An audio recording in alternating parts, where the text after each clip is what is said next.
दूसरा ऑप्शन हमारे पास है ग्लोबल स्ट्रेटेजी। ये अडॉप्ट करती हैं ग्लोबल प्रोडक्ट कंपनीज। ये वो कंपनीज हैं जिनका किसी भी मुल्क में चले जाएं प्रोडक्ट में कोई खास तब्दीली नहीं आती। Can you think of some examples? Yes, Coca Cola, Pepsi भी है एक example, to some extent Microsoft भी है, लेकिन माइक्रोसॉफ्ट ने अब कुछ लैंग्वेज कन्वर्टर्स वगैरह कुछ ट्रांसलेशन शुरू कर दिए हैं। So there are companies like Coca Cola जो दुनिया के किसी भी हिस्से में बिक रही हो उस पर लिखा हुआ वही कोका कोला ही होता है, उसका टेस्ट भी वैसा ही होता है, उसकी बॉटल भी वैसी ही होती है, उसकी पैकेजिंग भी मिलती जुलती होती है, कोई खास मेजर चेंज नहीं आती। So what they are doing, they are selling a global product, they are not tailoring it according to the requirements और according to the needs of a certain nation. Such companies are called global product companies. इसमें कुछ electronic companies भी आती हैं, जैसे Samsung है, उसकी LCDs सारी दुनिया में एक जैसे ही है, उसमें कोई खास मेजर फर्क नहीं है। हाँ, जब आप सेल फोन्स पे आते हैं तो सेल फोन्स में माइनर वेरिएशंस होती हैं, रीजन वाइज वो कुछ टेलर करते हैं चीजों को। तो एक अप्रोच हमारे पास हो गई मल्टी डोमेस्टिक, दैट इज जिस मुल्क में जाएं उस मुल्क के हिसाब से प्रोडक्ट टेलर कर दें। दूसरी अप्रोच हो गई ग्लोबल प्रोडक्ट कंपनी, यानी एक प्रोडक्ट बनाई सारी दुनिया में बेच दी। अब आ जाए तीसरी अप्रोच पे। हमने कहा क्यों ना इनका एक कॉम्बिनेशन बना ले। पिज्जा हट पाकिस्तान आया, अपना टेस्ट, अपना स्टैंडर्ड, अपनी चीजें लेके आया, लेकिन उन्होंने यहां आके दो चीजें टेलर की। एक, the meat has to be halal because it's a Muslim nation. Two, उन्होंने देखा कि यहां के टेस्ट के हिसाब से कौन सी चीजें ये लोग पसंद करते हैं, और आज भी पाकिस्तान में उन्होंने फिर एक फ्लेवर डिजाइन किया, बनाया, और वो था chicken tikka, right, chicken tikka pizza. And to date मेरी नॉलेज के मुताबिक जो मेरे पास स्टैट्स आए थे, chicken tikka is the most the highest selling brand that they have, Pizza Hut has today, as of today.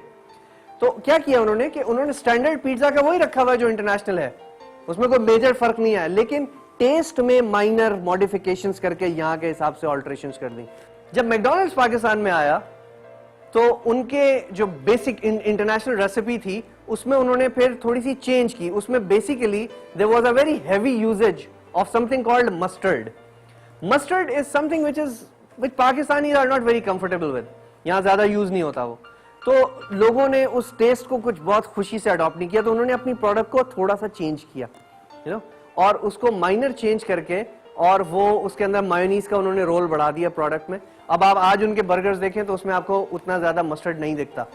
सो क्या कर रही हैं ये कंपनीज कि इंटरनेशनल प्रोडक्ट भी ला रहे हैं और उसमें थोड़ी सी लोकलाइजेशन भी कर रहे हैं।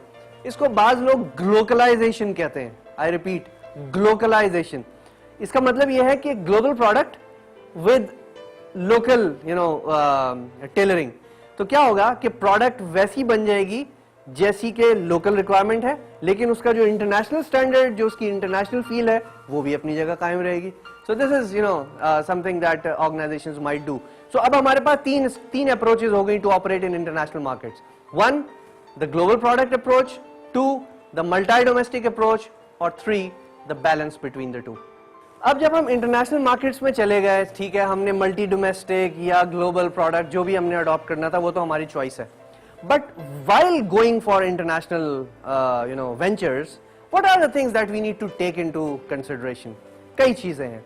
सबसे इंपॉर्टेंट चीज ये है कि मुख्तलिफ कंट्रीज के लॉज डिफरेंट हैं, यानी हर मुल्क के टैक्सेशन के लॉज में फर्क हो सकता है, हर मुल्क के जो कॉर्पोरेट लॉ है उसमें थोड़ा थोड़ा फर्क हो सकता है, and there are various other factors, जैसे मुख्तलिफ मुल्कों में रॉ मटेरियल की कॉस्ट डिफरेंट है, मुख्तलिफ मुल्कों में लेबर की कॉस्ट डिफरेंट है। तो हमें ये देखना पड़ता है कि किन कंट्रीज में जाके हम मैक्सिमम एडवांटेज ले सकते हैं।